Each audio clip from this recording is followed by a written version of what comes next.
Welcome to Meet the Author, where you can join in on insightful conversations with best-selling and award-winning indie published authors. Your hosts today are Rob and Joan, who themselves are indie published authors, book publicists, and paranormal investigators with Tampa Bay Spirits, based in Tampa Bay, Florida. Thanks for dropping by. And now, on with the show. Hi, I'm Rob. And I'm Joan. We're so glad that you're in our audience, whether you're watching us live or if you're watching us on a repeat or if you're listening to us on a podcast. We're really glad that you decided to be in our audience.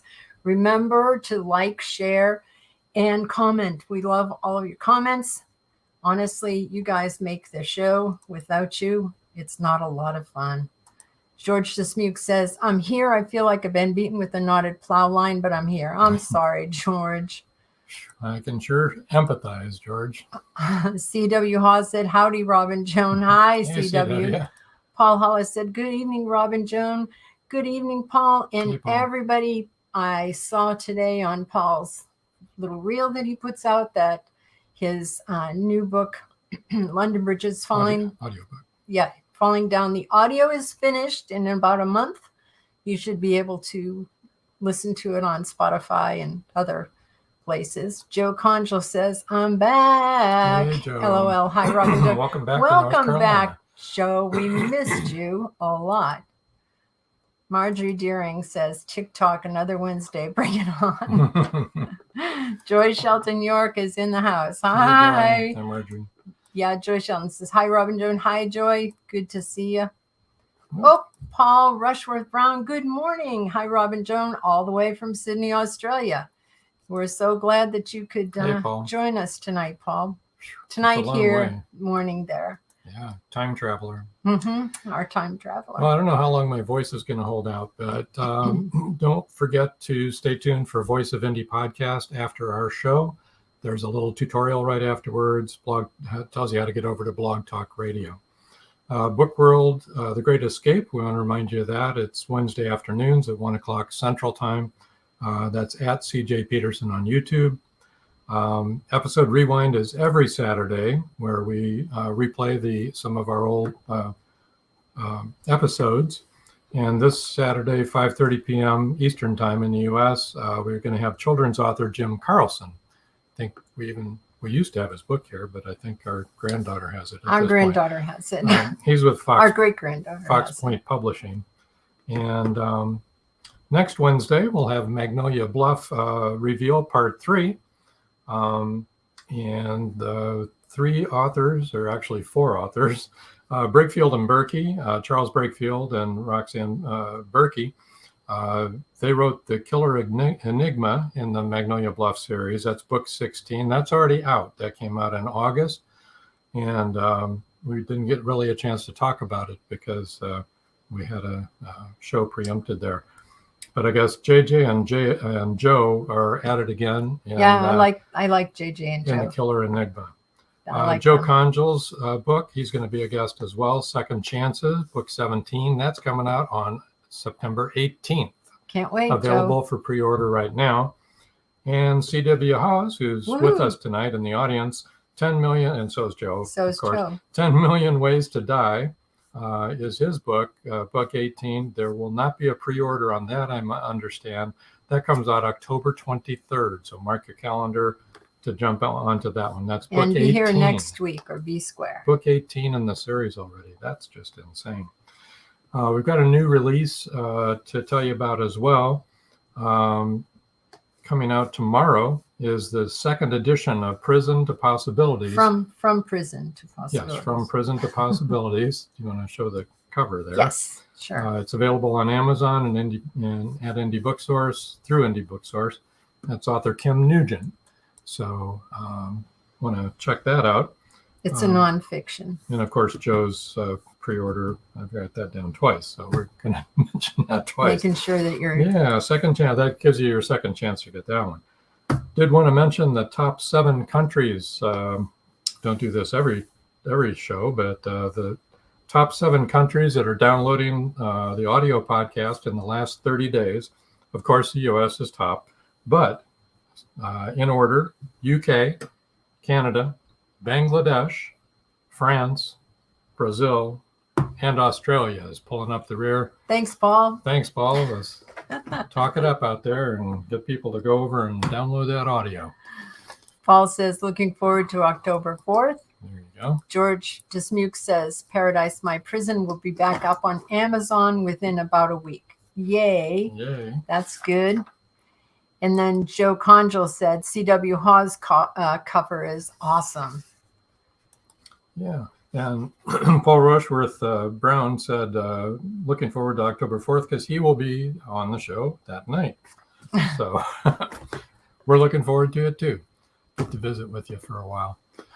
Well, we've taken up a lot of time. Well done. My goodness. Paul says. Okay. Yes, we have a really wonderful author here today, and you've met her before. Right. Return guest. Mm-hmm. And we'd like to bring in Teri M Brown. Hi, Teri. Hi. How are you today? We're really well. How are Wonderful. Doing wonderfully. I'm excited to be here. Thank you. you? Oh, thanks for being on here. Your first book, let me bring that up, that we had on the show, was Sunflowers Beneath the Snow.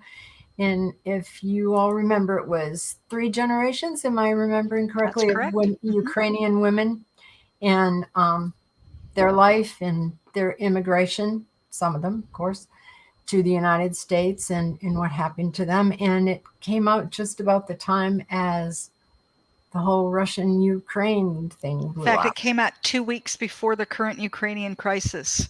I remember. It was really crazy. It's horrible to say something like that was good timing because there's never really good time for a war. But in terms of my book, it was incredible timing. Yes. So I was asked a lot of times, how did you know? And it's like, no, I didn't know. No, it takes more than 2 weeks to write a book, Yes. Yes. right? Paul Rushworth Brown says, hi, Teri. Hi, Paul. Yeah. So we're going to talk. Sounds fascinating too. Oh, he also said sounds fascinating. Sorry. Now I'm sorry. I'm getting so many messages, not from you guys. You keep making your comments.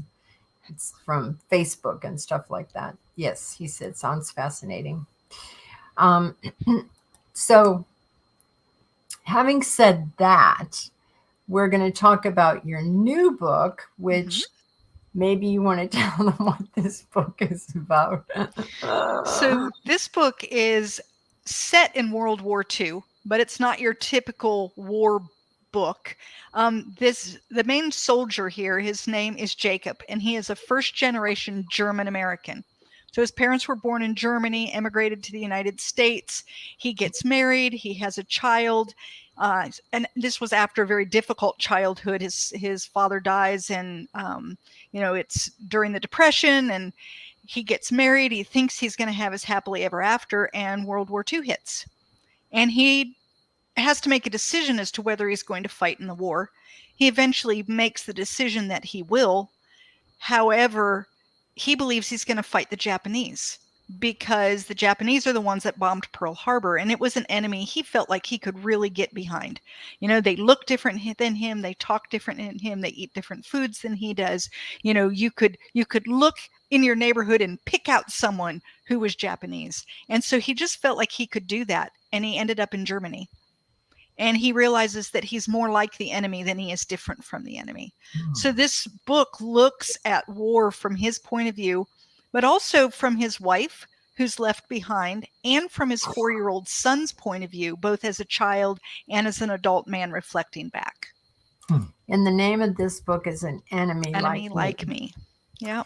And if you look at the cover there, you'll see that he's an American soldier, but in the reflection, that's a German soldier. Yeah. And so that was kind of the idea was, he was literally 1 generation away from being on the other side of the war.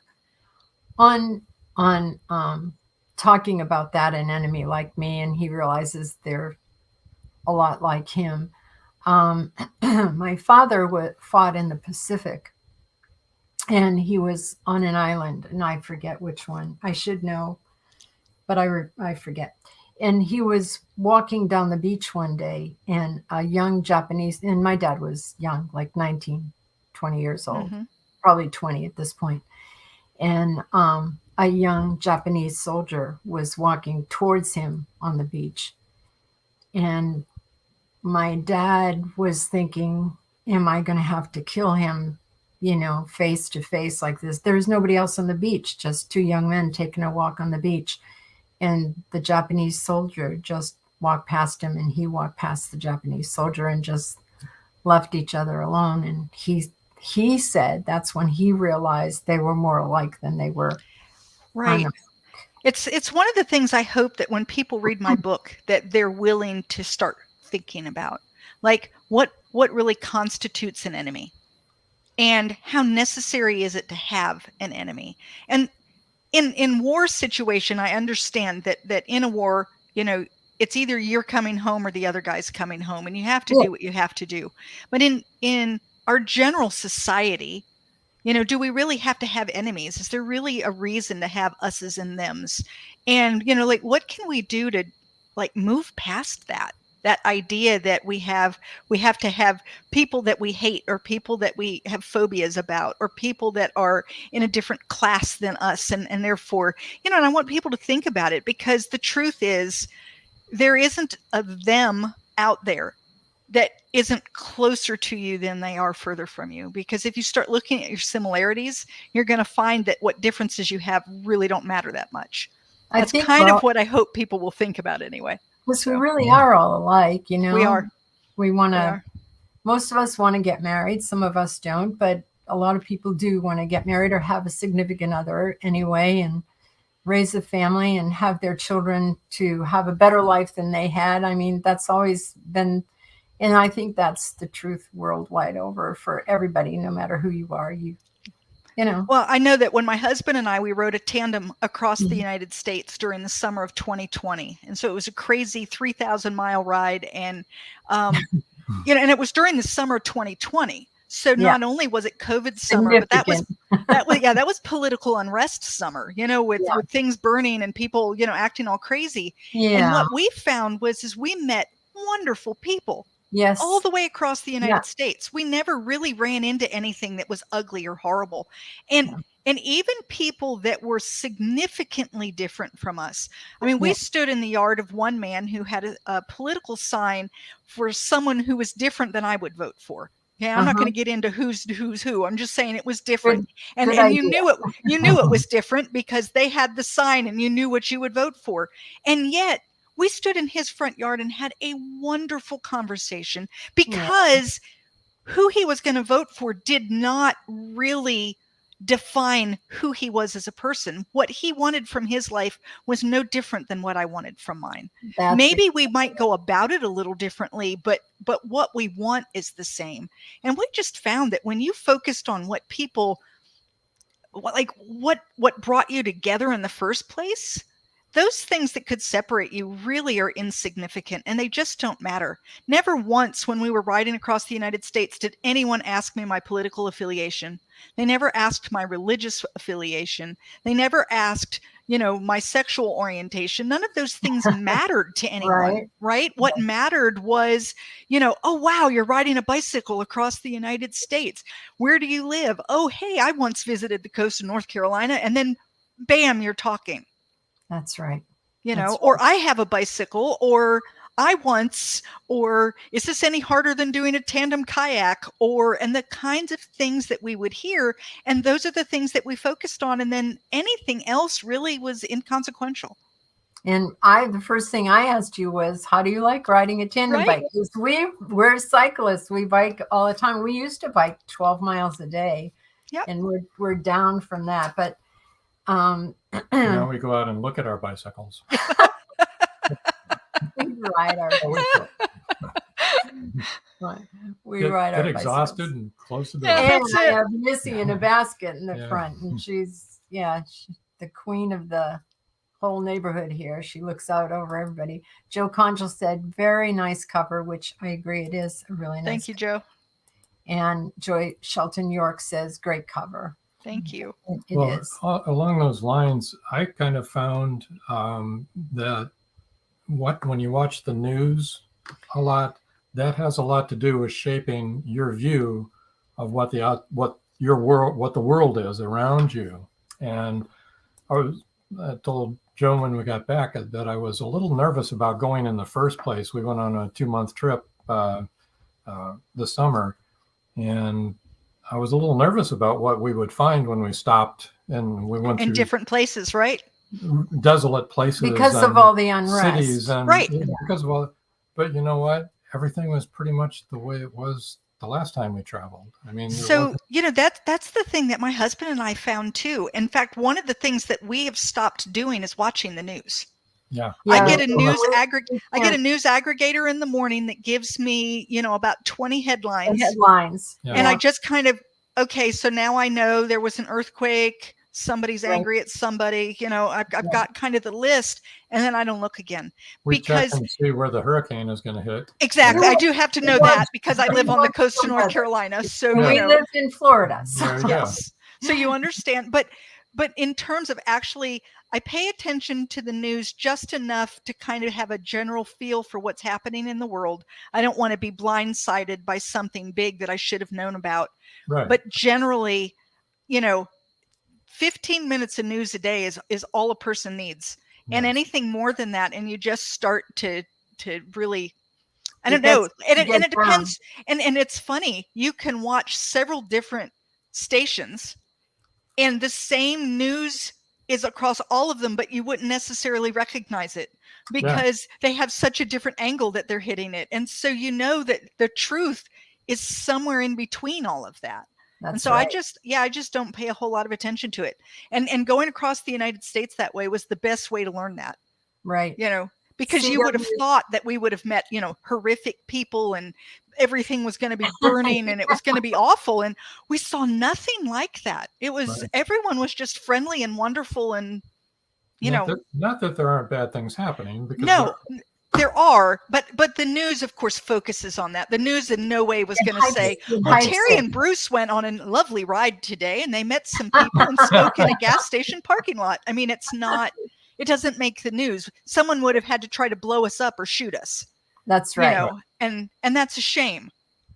CW says it's best not to watch the news. I agree, CW. And the what you're talking about is that they sensationalize things anyway. And so we have one meteorologist that we listen to when hurricanes are coming because he does not hype it. He doesn't sensationalize it. Right. He's not like, oh my God, the sky is falling. We're all going to die. Right.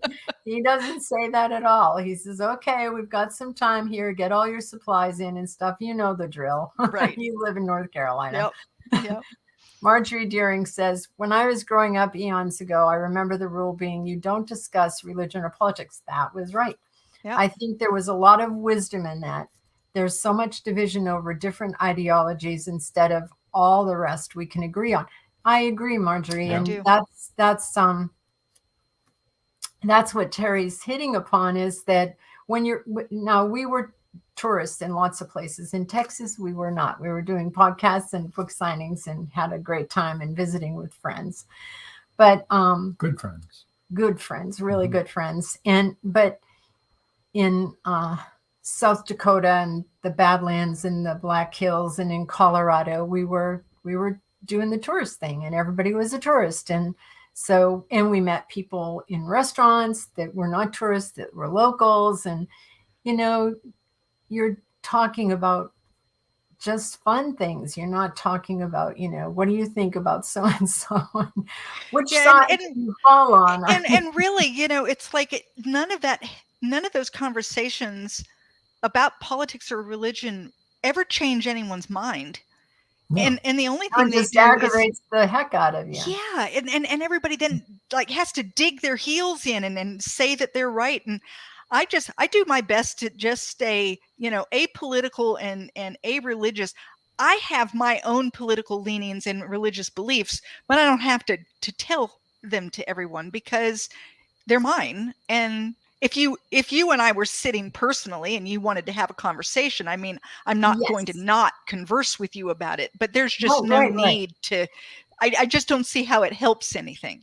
I don't see how it helps. I think if you're the type of person who's open and who has respect for everyone's ideologies and beliefs, religious or otherwise, you can learn things. Actually. Yes, you can. You can. And so I do like to talk about that. That doesn't necessarily mean that, I'm going to. But it's probably not where you start a conversation. You don't meet someone new and immediately say, "So, what religion are you?" Right. Yeah. What are your political beliefs? How are you going to vote this year? I mean, it's not how you start.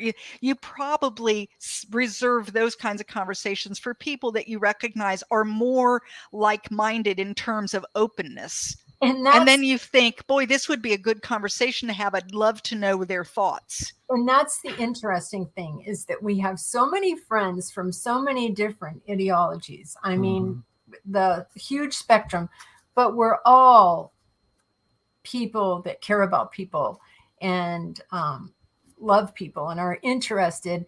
And so we learn amazing things from all these people. Right. And I think that some people that we know think we're kind of wacky, that we have certain friends that we are kind of wacky. We are kind of wacky. But there's such good people, and they know things that I've never heard of. Right. And so I find it fascinating. I don't have to. I think Joe had one. Okay. Joy Shelton New York said, I so agree. Yeah, that's right. I know Joy. I know she would. And Joe Conchel says, the weather folks, and he lives in your neck of the woods, by the way. Okay. He's from North Carolina. The weather folks live for those stories. They can't wait to break in and fill your evening with the same info over and over all night. And when this last, the last one was coming, we had to evacuate. And the weather was on 24/7. It was okay. So the weather here was on 24/7. And by the time it got here, we had some rain and wind. I mean, we had some wind. We actually lost electricity for a couple of hours. Some tree went down somewhere, but it wasn't a big deal. I mean, we've had severe thunderstorms come through that were as bad as what we got, because by the time it got up here, it was nothing, but they talked it up. And we have a lot of new neighbors that have never been through a hurricane. And so afterwards, they're all standing in the street kind of, wow, that was a hurricane. And it was like, no, folks, that wasn't. That was a bad thunderstorm. Yeah, it was like, no. Let me explain to you that what you just witnessed was a little bit of wind. It was, it was nothing. Yeah. So I agree. It's pretty funny how that works. I know.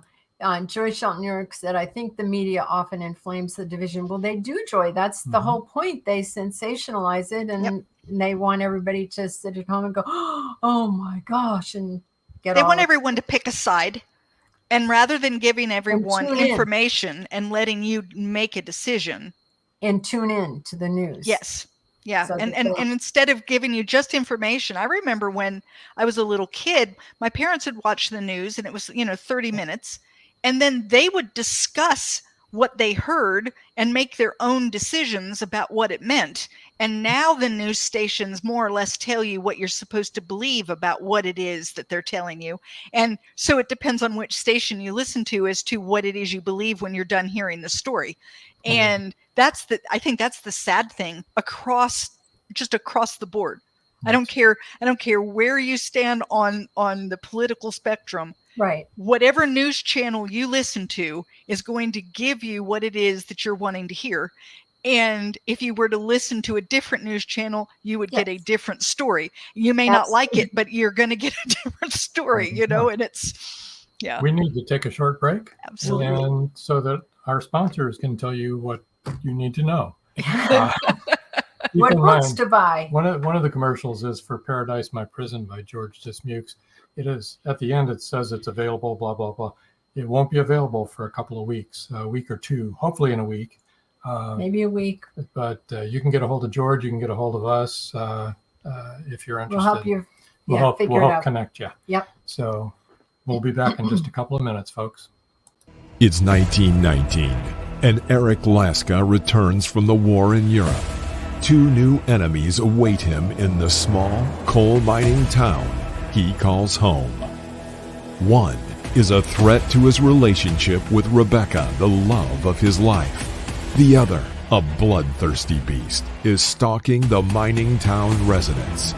The townspeople suspect Eric of one of the killings. An old man and Rebecca's 11-year-old sister have seen the beast, but only Eric believes their story. To protect the town and clear his name, he's forced to prove the werewolf exists. Available on Amazon. The Horror Within by Marjorie Swift Doring. Paradise, my prison. Charlie Flint awakens from a deep sleep and finds himself alone on a tropical beach surrounded by a palm tree jungle and exotic animals. He cannot remember who he is or anything about his life. First, he must find food and build shelter and protect himself from hidden dangers. As his memory gradually returns, it reveals what a very flawed person he is. A man who made too many mistakes, made too many enemies. The implications of the truth are staggering. How did Charlie get there? And will he save himself? Paradise, My Prison is the riveting new suspense thriller from retired Hollywood scriptwriter George Dismukes. Paradise, My Prison by George Dismukes is available in jacketed hardcover, softcover, and all ebook formats worldwide.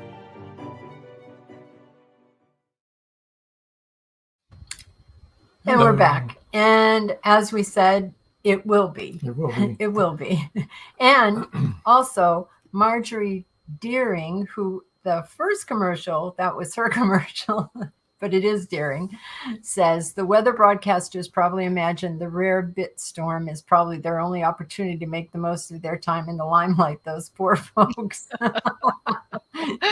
That's true. I think they're pretty tired by that time. I think at the end, they kind of wish they hadn't got it started. And CW says, yellow journalism makes money and news is about making money for the company. That's and true. That's right. Joe Conjal says, it's the same as when the president speaks and then the networks have to tell us what he just said. Taking 3 times longer than the actual speech was. Oh my gosh, Joe. That's really true. That is so true. Oh yeah. Marjorie meant big storm. Oh, and I read it bit storm. Big storm. It was a bit of a storm. Yeah, it was a bit of a storm. Oh dear. You're absolutely right, Joe. It's like they do that. And when anything happens too, they have to take it apart. So when we talked earlier, you indicated you wanted to read. Yeah, I would love to read. Are you gonna? Which book could this be from? So this is going to be from An Enemy Like Me. Okay. And it is at the point where Jacob is married. He's married to Bonnie, the love of his life, and they have a little boy. Little boy's name is William. He is at this point not even yet walking when this scene takes place. So now I have to put on my glasses and show everybody that I'll be 60 soon. So, so I can't read without them anymore. All right. Life was idyllic for Jacob and his small family. The move to the apartment above Livingston's changed their lives from ones of hardship and making do to ones of comfort and ease. With 2 full bedrooms, a larger living room, and a kitchen substantial enough to hold a full-size table, they more than doubled the space of their newlywed abode. Not to mention, the landlord was friendlier, and the money they saved grew very substantial. Jacob reflected on the last 12 months. He watched his wife grow heavy with child, participated in the birth, and now William, at 9 months old, neared toddlerhood. Despite being so young, he was on the brink of walking. He often stood at the couch with a quizzical look as if to say, how can I get from here to there on my own steam? In no time, William would be running from place to place with breathless parents trailing behind. Jacob let out a sigh halfway between contentment and exasperation. Except for the tension between his mother and his wife, he couldn't imagine life being any better.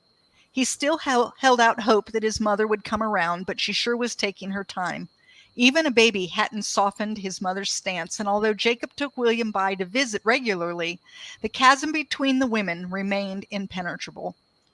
Shaking off the exasperation, he headed down the stairs to do a little extra work for Johnny.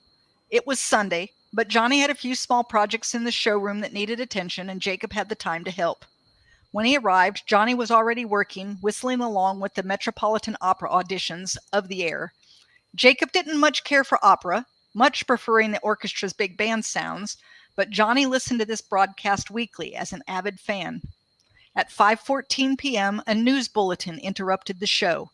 A news bulletin that would change the course of Jacob's life forever. Japan had bombed Pearl Harbor, a U.S. base in the Hawaiian Islands, and declared war on the United States and Great Britain. It was December 7th, 1941. The workroom, where Jacob had been repairing a broken leg of a small table, became deathly still. Jacob slowly sank to the ground. A roaring sound, that of blood rushing through his veins, filled his ears. A war. The country he loved was at war. The war brewing in Europe was not news. Those issues had been ongoing for years. However, he had maintained a strong conviction that the United States would not become involved in another war. The World War over 2 decades before had been too devastating. American politicians did not seem inclined to put the country at risk again, and Jacob agreed wholeheartedly. Except, now Japan had bombed his country and declared war. Every conviction he held the moment before the announcement, those of neutrality and isolationism, were no longer valid. Jacob stood and glanced at Johnny, who no longer focused on his work. "Go," he said. "Go to your wife and son." Jacob turned and raced up the stairs. He wanted to hold his family close and protect them. From what, he was not yet sure. When he pushed open the door, he found Bonnie sitting on the floor with her hair down around her shoulders, playing with little cars with William. They both looked up happily as he entered the room, and William crawled to his father for his "I'm back from work" kiss. Jacob dutifully kissed his son as he sought out Bonnie's eyes. His fear must have been evident because she stood slowly, smoothed down her skirt, and said, "What is it, Jacob? You look like you've seen a ghost. Is it your mother? Is everything okay?" "Bonnie, the United States, Japan." He couldn't say it. He caught her eyes again. "What, Jacob? The United States and Japan what? I don't know what you're talking about." Wordlessly, Jacob turned on the radio in time for Bonnie to hear the repeated news that Japan had declared war. Somehow, the proclamation within the walls of his cozy home, a home filled with love and laughter, made it more real and more terrifying. He scooped William up off the floor, moved quickly to Bonnie's side, and held his family close. No, that was very powerful, actually. It really was. I mean, it brought tears to my eyes. It really did. My dad was in Pearl Harbor when it was bombed. He was working on the Navy, in the Navy. Joe Conjal says, "Great reading, great voice for reading. Brought me right into the story." Marjorie Deering says, "Wonderful." Thank you. Yeah. Like I said, my dad was at Pearl Harbor, and well, this story came about for me because my grandfather fought in World War II. And I'm German American, but many, many generations. I think my family has been here since the middle of the 1700s. But with a last name like Buffmeyer, I mean, we're definitely German. And and my grandfather fought in World War II, and he ended up in Germany. And like most people in the war, he didn't talk much about the war. But one time as a teenager, he said something to me that when I was trying to come up with an idea for a book, that came rushing back to my head. And what he said was, "I always wondered if the person on the other side of my gun was a cousin." Yeah. And that's kind of where this book started, was what would it be like? I mean, it was like that for my grandfather, despite 200 years of our family living here in the United States. What would it have been like for someone who had only been here for a generation? And that's how Jacob was born. This idea that he was this first generation, and he grew up in a home that spoke German and ate German food and had German traditions. And he lived in a German community. And that German community after World War I started changing because they didn't want to be German, because it wasn't something anyone wanted to be anymore.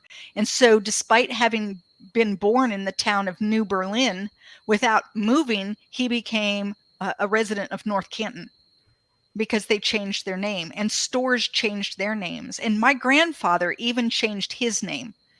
It used to be Buffenmeyer, and he changed it to Buffmeyer. I guess he thought that was less German. It sounds just as German to me, but he was trying to Americanize it, make it sound less German, and that's what people did. And so this book explores that idea too, this idea of, like trying to change yourself to fit into whatever community you're in, and how does that it can damage people. Oh, for real. Right. Yeah, definitely. To not be able to be who they are, and to be afraid of who they are.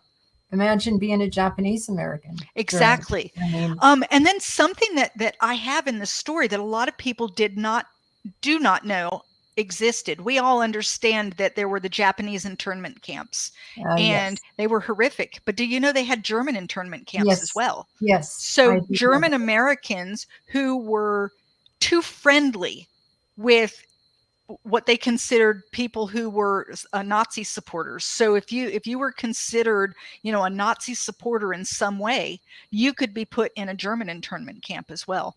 They were not as prevalent as the Japanese because it was harder to look at someone and say, "Oh, that's German." Exactly. And so it was a little harder, but all you had to do was know too many people back home in the old country. So. Marjorie Deering says, can you imagine how horrendous those concerns must have been during the Civil War? I wrote a short story with that theme at one time. Yeah. There were brothers fighting brothers. Yeah, no kidding. Yep. Yeah. Yep. And recently I've begun to understand a little bit what that was like, because we've had so much unrest in our country, and it's scary. When you were reading that, it made, and you speak about the fear, you wrote about the fear, and it just hit me really hard what that must have been like for our parents, your grandparents. Can you imagine you're sitting there listening to, an opera show, and in breaks, breaking news. You're at war. No, I can't. It's horrible. Well, and it sends goosebumps up my arms when I think about it. We all remember what 911 was like. Exactly. Yeah. And that was on a small scale. It was huge for us, but I mean, it was on a very small scale compared to the World War, so. Well, on a happier note, when we were talking about the weather, George had a comment. He said, in Latin America, the weather is always presented by some gorgeous babe. So none of the male watchers ever know whether it's going to rain or not. Thanks, George. We needed that. That was our comic relief.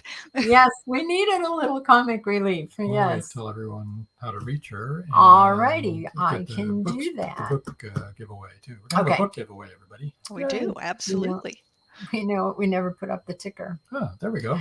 Here, this is a visit with author Teri M Brown, in case you don't know who this is. Hi. All right. Teri's website is terimbrown.com, and I'm going to spell it this one time, TeriMBrown. And her Facebook is Teri M Brown Author. And this is so weird. X-Twitter. It is. That's what it is. I know that's what it is. X comes up now instead of Twitter on my phone, but her X Twitter. It's hard to even say that with a straight face, isn't it? It is. It's my past Twitter. It's the one I'm not married to anymore. It's my ex Twitter. I don't know. Yeah, there you go.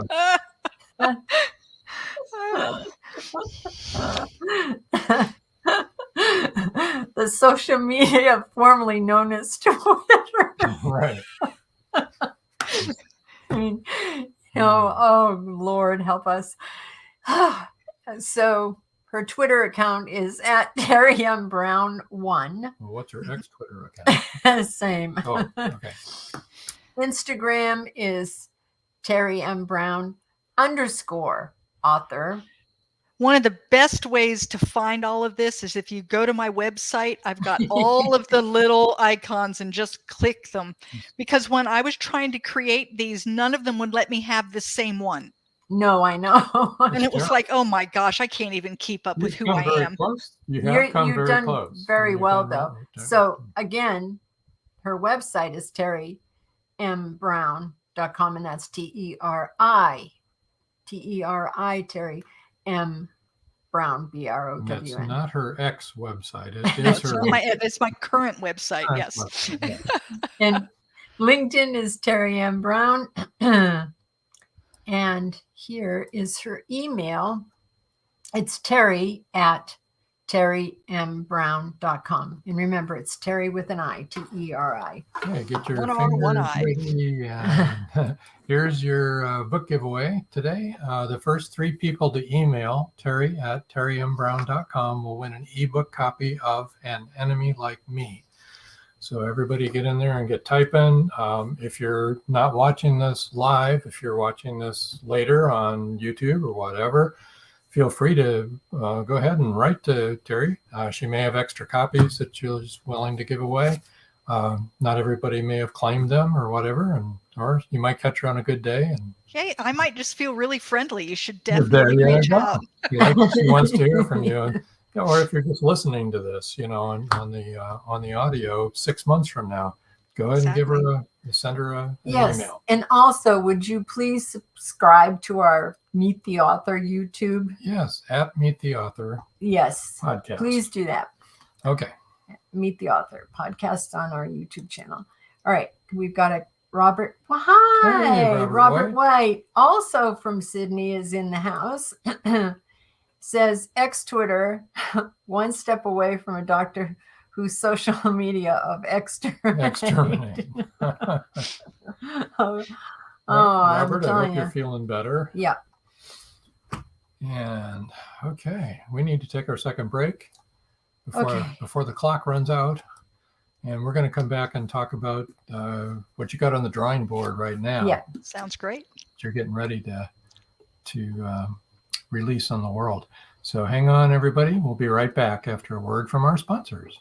The clock is ticking. Can Gracie uncover the truth?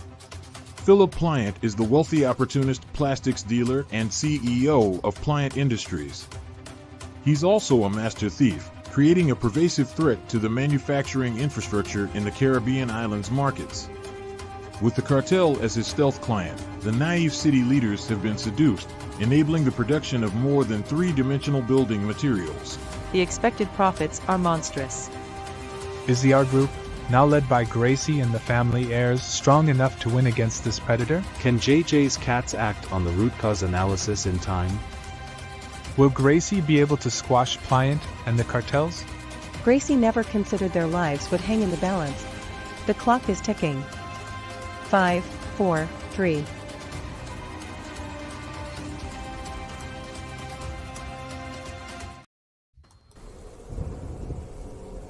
Many secrets are hidden within the darkness of the jungle. Behold, this one about a man, a woman, a black jaguar, and an ancient Maya legend.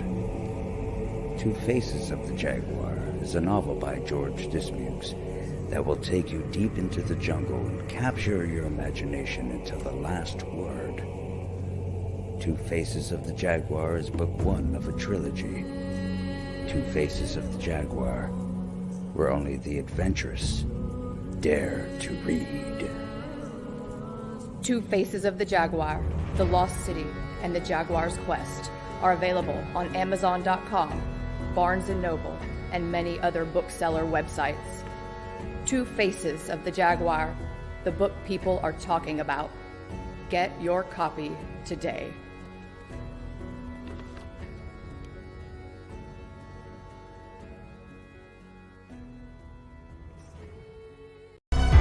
Madison Jackson loved being a cop. A young girl is raped and murdered near Burnett Reservoir. Madison vows to get justice for the child. Madison travels to the heart of Mexican cartel country. She is kidnapped, tortured. Will Madison ever make it home?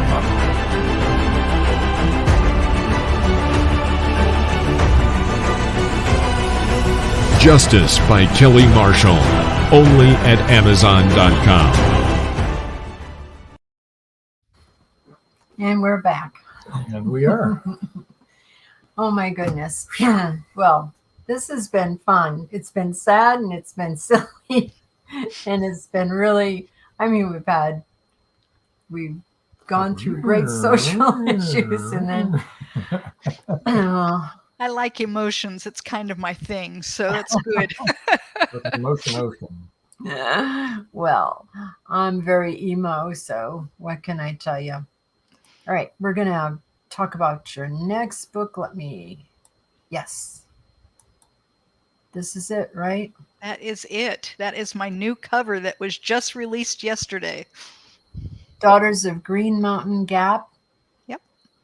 Okay. You want to tell us a little bit about that and when it will be available? And so Daughters of Green Mountain Gap will be available on January 23rd, 2024.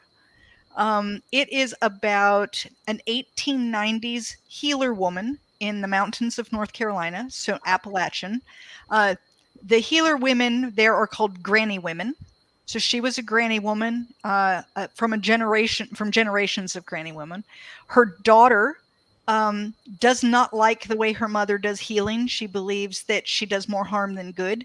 She ends up going to college in Boston to become a nurse and intends to bring modern medicine to her mountain town. And then her mother and she clash quite a bit over, who understands medicine the most. But in the end, they find that maybe neither one of them have answers, because sometimes there are things that happen medically that doctors can't fix. And so it was an event will bring them together again, and it happens through the eyes of the granddaughter. So it's another 3-generation. I love 3-generation stories because it allows me to look at a topic from 3 points of view, and you don't have to wonder why these points of view are so different, because just the ages make things different. You were talking about 9/11, and I know where I was at 9/11, and I know how I felt, and I can tell you all those things. And my children were between the ages of 3 and 11. And so what they remember is different than what I remember, despite the fact that we were in the same spot. And my grandchildren weren't born. And when they learn of 9/11, it will be, first and second hand and third hand. And by the time my great-grandchildren hear of 9/11, they're going to think about it in the same way that I thought about the Great Depression, which was, why are we still talking about this? Yeah. I remember going and sitting at my grandparents' house, and inevitably the Depression would come up. And I would think, why are we still talking about this? Right. And it wasn't because I was a horrible child. It was because, to me, it's long gone and over. Why are we still talking about it? So the 3 generations is a wonderful way for me to be able to explore topics and really look at it from, how do you see this as, we move through time? So. Our oldest daughter is about your age. So all of our children were adults during 9/11, and most of our grandchildren were born already. But it didn't affect all of us the same way. Our children and us, yes. Yeah, because they were all adults, so we all felt the same way. But the children, depending on what age they were, exactly, because 2 of them were just born that year. So it was a lot different than the ones that are older than them, Right. And even like my son, who was 11, he remembers things, but he had totally different life experiences up to that point. I saw it from the perspective of like, even though I wasn't around for Pearl Harbor, my mind immediately went rushing back to those kinds of things. And I wondered if we were heading into a World War III and all of that. Whereas he was 11. He didn't have those worries. He had different worries, and it's interesting how two people can be in the same spot, witnessing the very same thing, and walk away with two very different ideas about what they just saw. And a lot of times it's just because of experiences. What have they or have they not had? Yeah, absolutely. Perspective. Your perspective is, whether it's a physical perspective or an emotional perspective, sociological perspective or an age perspective, it's all perspective. I mean, it is, and it changes how you see things. And so it's like I said, I love doing 2 or 3 points of view, and I love making them different ages like that, because it really allows for those characters to be significantly different, and you don't have to work really hard to make them so. They're just different merely because they have different experiences due to their age. Exactly. And I love that. And I also love the play between family, because I know that, moms and daughters don't always get along.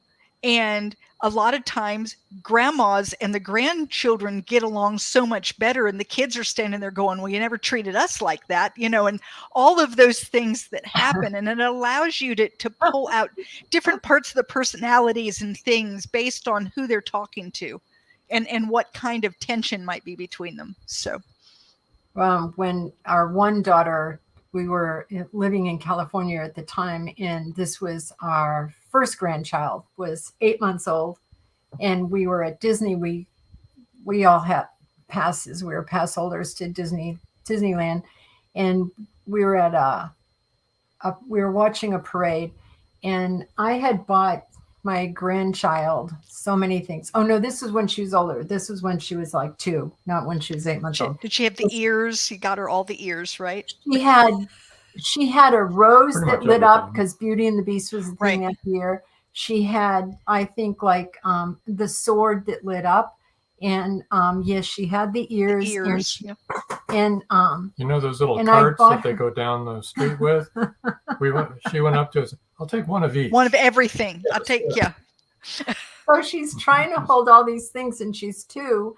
And then I bought her an ice cream, and she didn't want the ice cream, so she wanted shortbread cookies. And I said, oh, I think I could find one up here in this shop up here. I'm pretty sure they sell them. And my daughter said, what the heck happened to you, Mom? First of all, we wouldn't have got any of the gadgets. And if we got any of them, we would have gotten one. And there's no way that you would have gotten us cookies after we wouldn't eat ice cream. Like, that would have never happened. And it's never, like, that's never. She said, what happened to you? I don't understand it. It's like I became a grandma. Being a grandmother, I have decided, is the best thing in the world. I loved being a mom. I really did. I thought that was a wonderful job. But boy, as soon as I became a grandma, it was like, whoa, someone didn't tell me that the best was yet to come. Being a grandmother is awesome. Being a mom was great. It was my favorite thing too. But there were times when I wanted to throw them right through the plate glass window. Oh yeah. Pull all your hair out, But grandchildren are your reward for not doing that. That's what I tell people all the time, that grandchildren are your reward for letting your children live. Exactly right. I am so glad I didn't act on that impulse, because Jessie, a lot of our audience know our daughter, Jessie. She's our youngest daughter, and she has our 2 youngest grandchildren. Her daughter is exactly like her.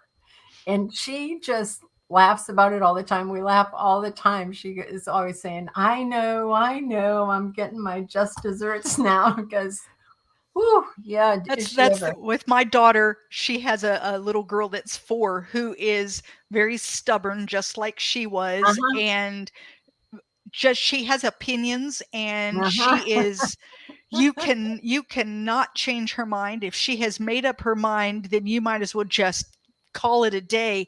And Kimberly will call me up sometimes and just say, oh my goodness gracious, And then I start to laugh, and I always say, who does that remind me of?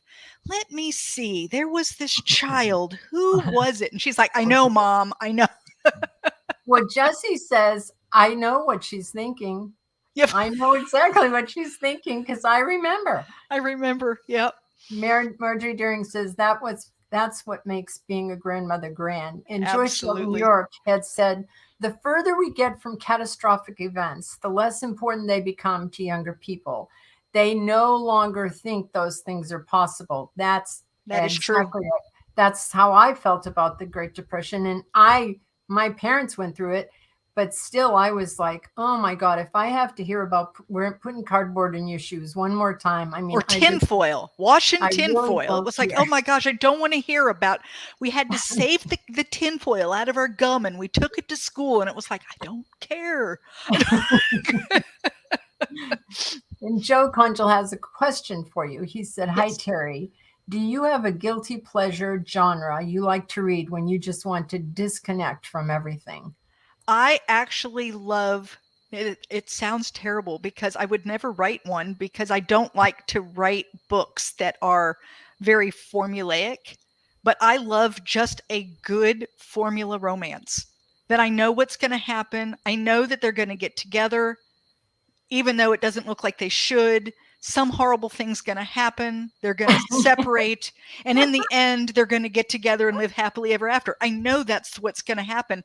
But I like reading those, I think, just because sometimes you just need to be able just to read to read. Mm-hmm. I read a lot of books that have, lessons. There's lessons that you should learn, and there's things, and I love historical fiction and all of that. But sometimes, and sometimes too, if I'm writing something and it's really heavy, just to be able to pull away, and you don't even really have to think. Like, you can almost forget to read a page or two and you're still okay with the story. And sometimes I think you just need that, So yeah, that would be my guilty pleasure.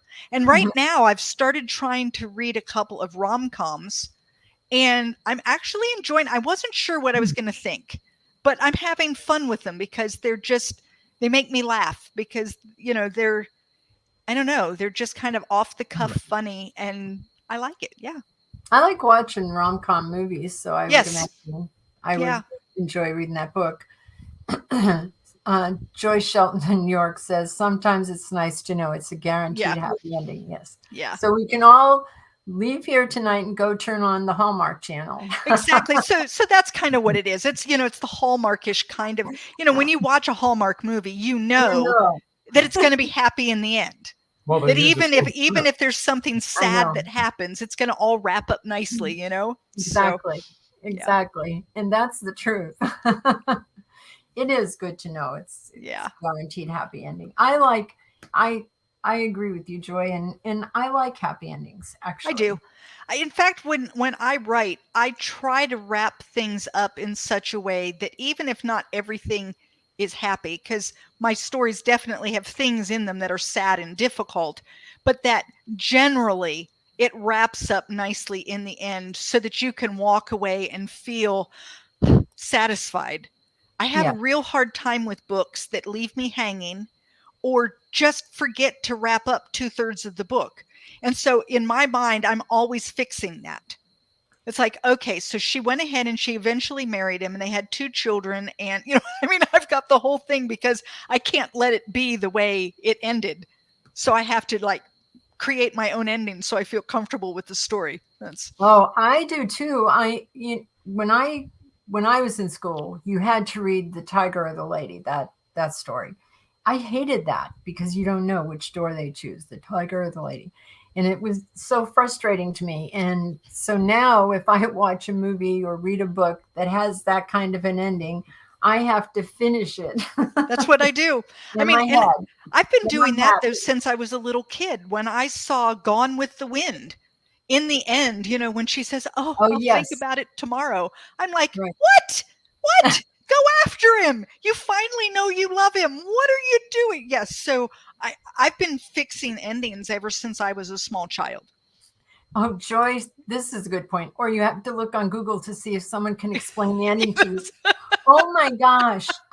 What was the name of that The Silo. Did any of you guys watch The Silo? No. It's on Apple. Maybe it's on Apple.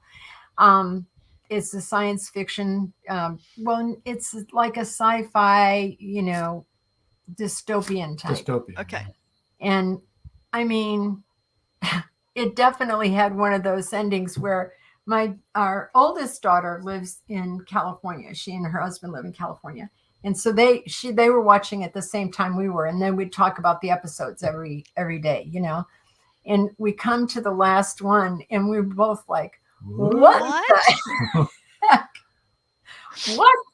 So, and that happens to me a lot when I read sci-fi or dystopian. I often at the end go, did I miss something? Did I miss? And the truth is that I may have missed something because I have trouble reading those genres. I enjoy them if they have really good characters, but a lot of times they get really deep into their worlds, and my mind is racing along trying to find the next character. And so I miss things, and we get to the end and it's like, oh, I'll bet there was something in that 3 pages that I skimmed that I really needed to know. Let me ask you, I know a lot of our audience members would like to know, how do you do your publishing? Okay, so I have a hybrid publisher.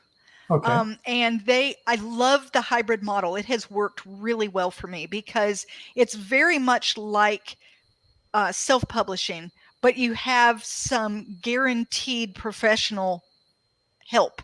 So I know that I've got a good editor, and I know that I've got a good proofer, and I know that I have a good cover designer, and I know that I have someone that knows how to get all of that stuff on the back end up into all of these different formats so that when someone uploads it onto whatever device they have, it looks like a book.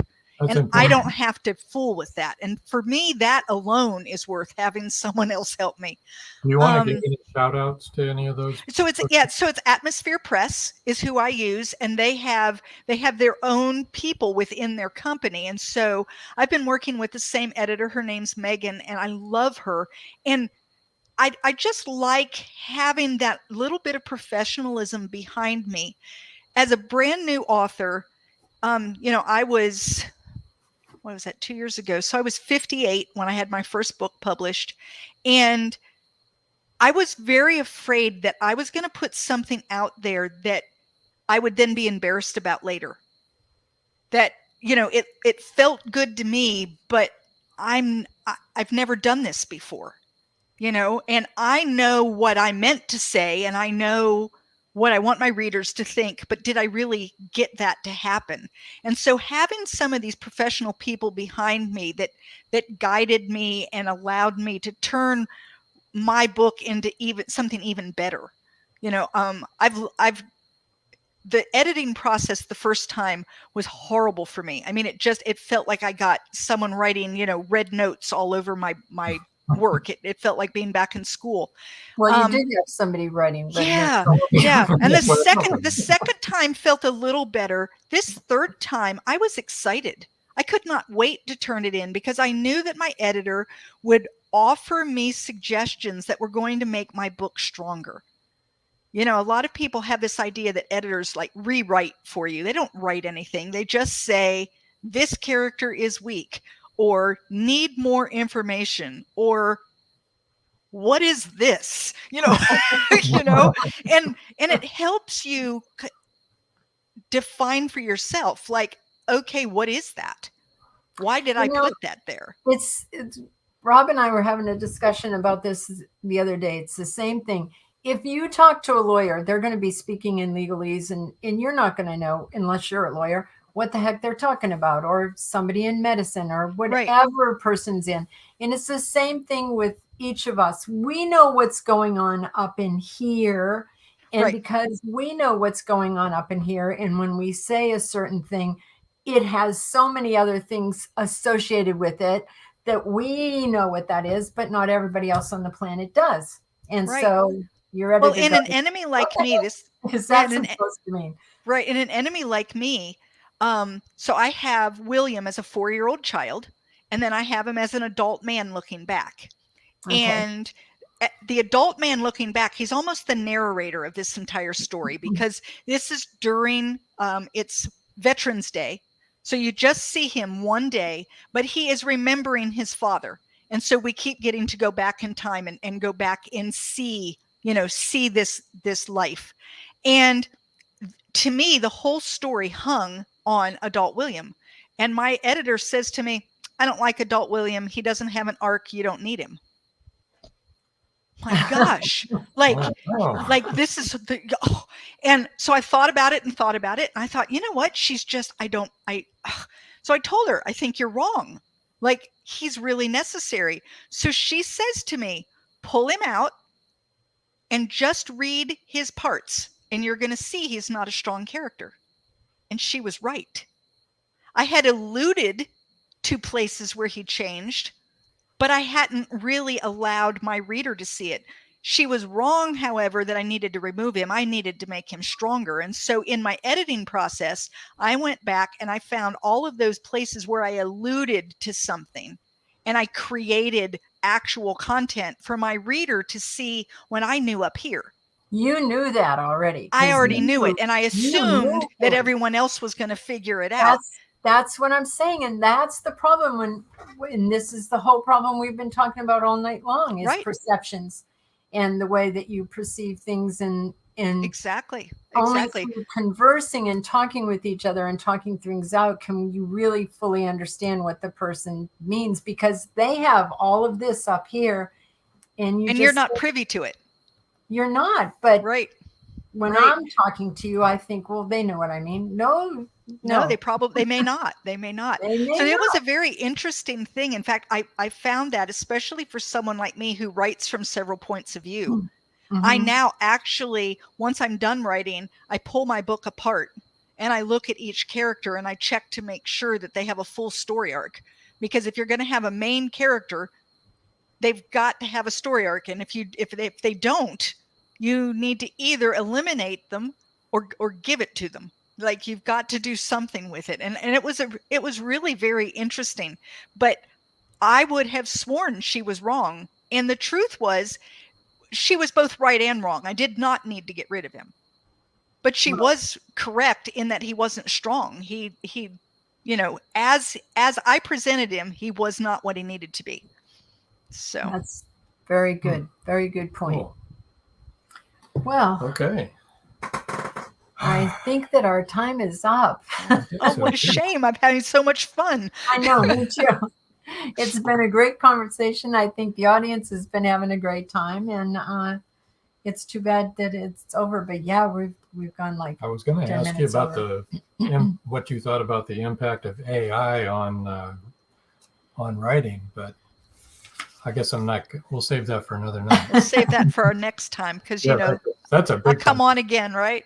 Yes, of course, and that is a big conversation.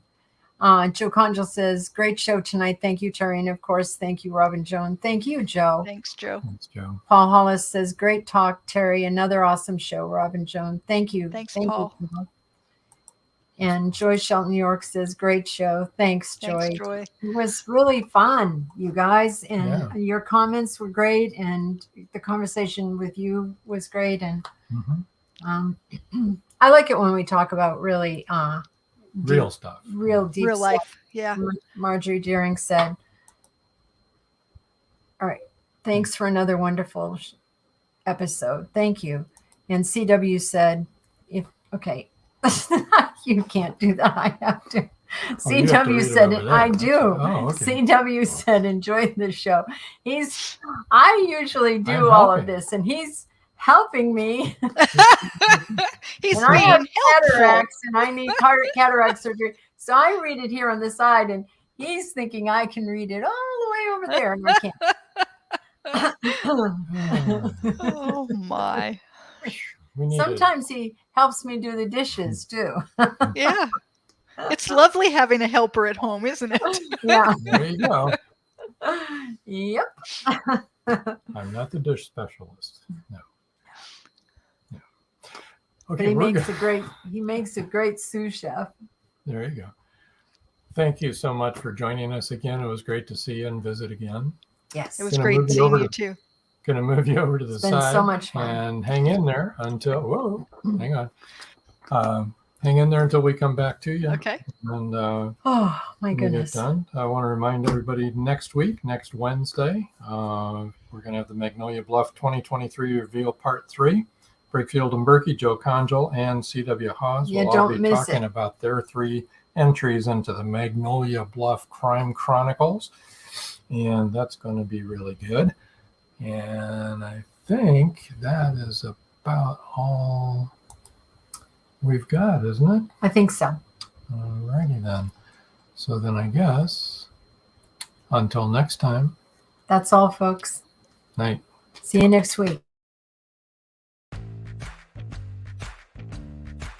Live every Wednesday, your Voice of Indie hosts Beam Weeks and Stephen Gees welcome authors, musicians, publishing industry pros, artists, and assorted creative guests for an exciting interactive hour. Call in during the show or post questions and comments on Twitter for responses in real time. Meet your favorite indie creators, learn inside tips, network, and promote your work. The link for each week's show is pinned on Twitter atop @VoiceOfIndie. And you can receive the link every Wednesday morning in your inbox by subscribing to our newsletter at freshinkgroup.com. Check out Voice of Indie every Wednesday on Blog Talk Radio and catch hundreds of episodes archived everywhere from our websites to our YouTube channel and Spotify. Thank you for joining us here on Meet the Author. Make sure you stay up to date with our show by clicking like, follow, and share. And you can find us on Spotify, iTunes, and more. See you next time on WLFE-DV.com.